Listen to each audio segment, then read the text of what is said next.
A growing outrage today after a political science professor at the University of California was caught launching into a series of anti-Republican tirades during classes, calling Republicans a choice of names: stupid, racist, you name it. And one student, fed up with the rants in the class, decided to tape record it. Joining us now is that student, Tyler Talgo. Tyler, thank you for being here. Before I get to you, I just want to play some of these sound bites, including California Republicans I just showed you are 30% of registration in the states because they're really stupid and racist. But Republicans are 82% white. You want to know why this is what Jason wanted me to talk about. You want to know why they're taking in the shorts in California. Republicans are 82% white. Losers. Okay, so you show up trying to learn about political science, and I imagine you thought you'd be introduced to the Federalist Papers, and instead you heard this, day after day, you say. And what was like life for you inside that classroom? Well, it was very offensive. It took me a long time to get into the University of Southern California. It's always been my dream school, and I just wanted to go there and study what I was passionate about. One of the first classes I took there, last semester was my first semester, and I just come into this class and he's making fun of Republicans, making fun of different religious views, making fun of everything that a lot of other students were offended by. And I just thought it was ridiculous that our tuition money is being used for this, and that these professors are, instead of empowering students with knowledge so that they can choose for themselves on these issues, it's not happening that way. So that's why I took these videos, is to kind of expose what was going on in these classrooms. And I want to thank you for having me on your show, and I want to thank campusreform.org who helped me promote these videos, and they do a lot of important work promoting this cause and to end liberal bias in college classrooms. Well, I know Todd Starnes is the one who called our attention to it, who's done some reporting on this here at FNC. But I want to ask you, you know, when you go to political science, and I was a political science major, so I have some vague recollection of what normally happens in these classes. They present matters of politics occasionally in historical context and let you decide for yourself what it meant, you know, what a particular event in history meant. That wasn't exactly how the Bush v. Gore contest was presented to you guys. I want to play soundbite number 3, if we have that. It's about power. Al Gore won the presidency of the United States, didn't get to be president. That's power. He got more votes, right? I mean, we all know he got more votes. That's a fact. You think the Bush people did what they did in Florida for fun?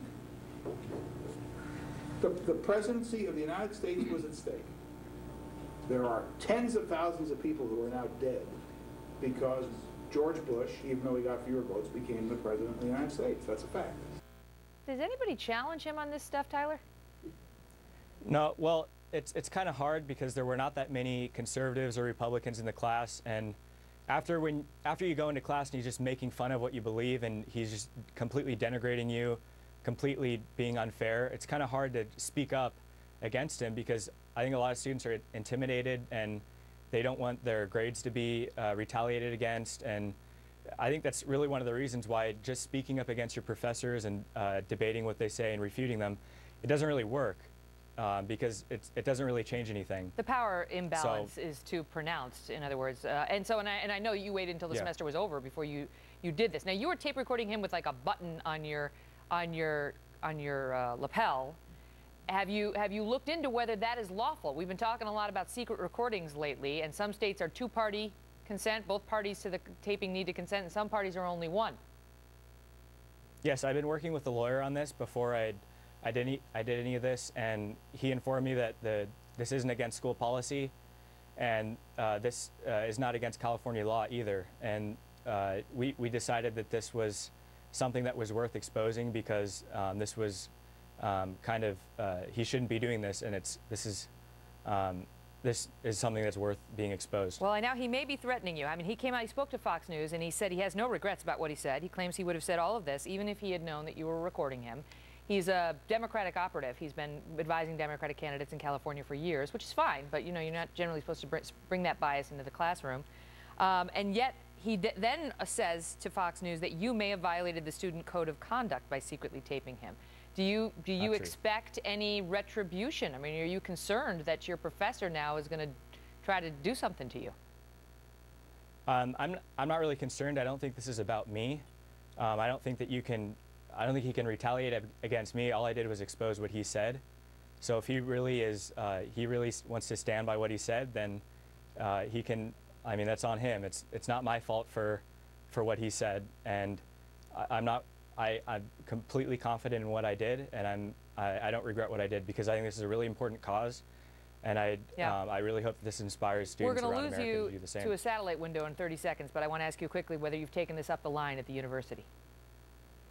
Yeah, the university was actually notified about this a week ago, and I'm assuming they notified the professor then. I'm not sure, but we gave them 24 hours to respond, and they never did, and we never got an official response from them, so that was one of the reasons why we chose to go forward with promoting this through the media. Wow. And you got a lot of kids who are going to go through his class next semester and the one after that, and they don't all see the world as he does. It's hard to stand up to the guy who's responsible for your grades, especially if you have aspirations of professional school thereafter and so on. Tyler, thank you for coming on and telling your story. Yes, thank you. I appreciate you having me on your show. We're taking your thoughts on that as well. Follow me on Twitter. I mean, it's just the latest example we've seen of these teachers in classes really pushing their own worldview down the throats of students who may or may not agree, and it's tough to challenge.